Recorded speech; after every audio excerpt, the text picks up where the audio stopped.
안 갖고 가면 뭐 보증금 날리는 거죠. 네. 그 때문에 매각 허가 결정이 났으면은 이제 무조건 이제 돈 잔금 마련해가지고 갖고 가야 되는데, 만약에 요런 사유들이 있으면 이때는 이거를 매수인한테 이거를 부동산을 떠넘기는 게 좀 온당치 않기 때문에, 그래서 이렇게 매각 허가가 났음에도 불구하고 이 일을 할 수 있게끔, 이런 사유가 있을 때는 이 일을 할 수 있게끔 해주는 거죠. 그래서 무슨 사유가 있나 봤더니 뭐 여러 가지가 있는데, 이 중에 이제 6호 천재지변, 뭐 태풍 홍수가 나가지고 부동산이 없어졌어요. 내 잘못이 아니죠. 네. 근데 그거를 이미 허가 결정 났으니까 뭐 그건 난 모르겠고 돈 내고, 뭐 부동산은 뭐 없어졌으면 못 가져가는 거지, 뭐 일단은 뭐 경매 낙찰 대금은 내, 이렇게 하기는 너무 좀 정의에 반하지, 정의에 그 맞다고 볼 수가 없죠. 그래서 자기가 책임질 수 없는 사유로 부동산이 이렇게 됐다, 이렇게 되면은, 네, 진행 중에 밝혀진 때, 이거는 또 대표적인 게 그게 있죠. 중대한 권리관계. 예를 들면 그 근저당이 있고 주인법상의 임차인이 있어요. 그러면 근저당이 먼저 돼 있기 때문에 이 뒤에 주인법의 임차인은 권리가 소멸되죠. 그래서 대항력이 없어서 나중에 낙찰 매수인한테 그 임차권을 주장할 수가 없습니다. 그래서 소멸되는 건 줄 알고 낙찰을 그 경매 입찰에 참여한 건데, 나중에 봤더니 이 근저당이 말소가 됐는데, 근저당이 말소가 됐음에도 불구하고 이 근저당 등기를 안 없애고 있었던 거예요. 그래서 최선순위가 근저당이 아니고 그 뒤에 있는 걸로 보였던 임차권이, 이게 최선순위, 그 주인법상의 임차권이 최선순위로 된 거예요.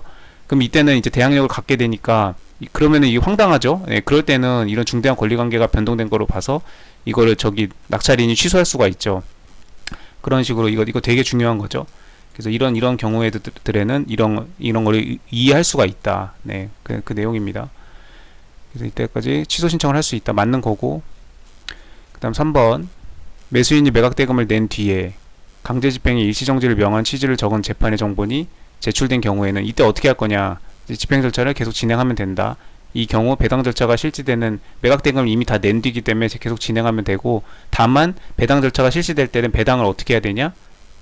이게 2호 사유죠. 네, 그래가지고 이거는 그 민사집행법 49조, 이거는 좀 암기를 해야죠. 1호부터 6호까지 6개가 있는데, 이거는 아마 그 학원에서도 이렇게 다 외우라고 하죠. 네, 이건 좀 너무너무 중요한 거라서, 외우기 싫어하시는 분들은 그냥 한 문제 버리면 됩니다. 그래가지고 1, 3, 5, 6호, 그 다음에 2호, 4호 각각의 경우에 이렇게 돼 있죠. 그래가지고 매수인이 매각 대금을 다 낸 뒤에, 이제 이게 집행법 49조고 이게 규칙 50조에 이렇게 같이 민사집행법은 민사집행 규칙도 같이 공부를 해야죠. 그래서 쌍쌍바로 이렇게 되어 있는데, 부동산 등기법처럼 부동산 등기법 규칙 이렇게 쌍쌍바로 이렇게 되어 있죠. 매수인이 매각 대금을 다 낸 뒤에 이렇게 각호 서류가 제출되면 이때는 계속하여 진행한다고 합니다. 그래서 집행 절차를 계속 진행해야 한다. 여기까지는 맞아요. 근데 이제 뒤를 또 고치죠. 네, 보통 문제들이 다 그렇죠. 배당 절차가 실시되는 때는 그 채권자를 배당에서 제외할래? 아니면은 어떻게 할래? 배당을, 그래서 13565의 경우에는 배당을 제외하죠. 근데 지금 우리 같은 경우, 여기 문제 같은 경우는 지금 강제집행의 일시정지를 명한 취지, 강제집행의 일시정지를 명한 취지의 재판, 이건 2호 사유입니다. 이렇게 2호 사유가 이렇게 매각 대금도 이미 다 냈는데 그 경매 절차, 강제집행을 일시 정지하라고 이렇게 재판에 정본이 들어오면 어떻게 할 거냐? 일단 진행을 하고, 다만 배당은 그 2호의 서류가 제출될 때에는 배당액을 공탁하도록 되어 있죠. 그러니까 여기 지금 제외하는 게 아닙니다. 제외를 하는 거는 13569 사유일 때 제외하고, 2호 사유일 때는 공탁하고, 4호 사유일 때는 지급하고, 다 다르죠. 그래서 13565, 2호 사유, 4호 사유 구분을 해가지고 이렇게 제외, 공탁, 지급 외워야 됩니다. 이거는 안 외우면 뭐 저기죠. 그래서 이 제외가 아니고 이 공탁이다. 이거는 뭐 객관식 빈출이죠. 네, 민사집행법 매년 한 문제씩은 꼭 나오죠. 그래서 이거 암기하라고 하는 겁니다. 이거 13569가 뭔지, 2호 사유가 뭔지. 여기에 지금 2호, 4호라고 안 주잖아요. 그냥 강제집행의 일시정지를 명한 취지를 적은 재판의 정본이 제출된 경우, 이게 뭔지, 이게 1호인지 2호인지 3호인지를 알아야 되기 때문에, 그래서 암기를 해야 되만 풀 수가 있습니다. 3번이 틀렸고, 그 다음 4번, 매각기일에 매수 신고가 있은 뒤에 매각 대금을 내기 전에 강제집행을 하지 아니한다거나 강제집행의 신청이나 위임을 취하한다는 취지를 적은 화해조서의 정본 또는 공정증서의 정본이 제출된 경우에는 최후가 매수인 신고인 또는 매수인과 민사집행법 제 차순위 매수 신고의 동의를 받아야 그 효력이 생긴다. 이거는 이제 93조 경매 신청의 취하. 그래서 여기 매수 신고가 있은 뒤에, 네, 경매 신청을 취하는 경우에는 최고가 매수 신고인과 제 114조의 차순위 매수 신고인의 동의를 받아야 효력이 생긴다. 네. 이미 다 매수 신고까지 다 했는데 네, 이렇게 경매 신청을 취하게 되면은 이 사람들이 피해를 보게 되죠. 그래서 이해관계인이기 때문에 부동산 등기법으로 치면 등기부상 이해관계인이 되는 거죠. 그렇기 때문에 이렇게 동의를 받도록 이렇게 되어 있습니다. 그래서 동의를 받아야 효력이 생긴다. 맞는 거고. 5번 매수인이 재매각 기일의 3일 이전까지 대금 지급기 정하는 그쵸 원래 대금을 냈어야 되는데 대금을 안 냈으니까 지금 재매각까지 온 거잖아요.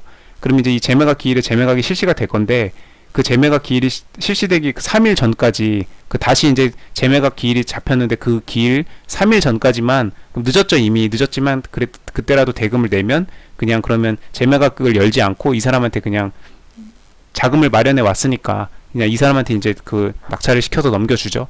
네, 그래서 3일 이전까지 이렇게 하면 되고 다만 원래 이 사람이 원래 내야 될 거에서 돈을 안 냈으니 그 날짜까지 안 냈으니까 지금 재매각 기일이 잡히고 지금 밑에까지 온 거 아니에요.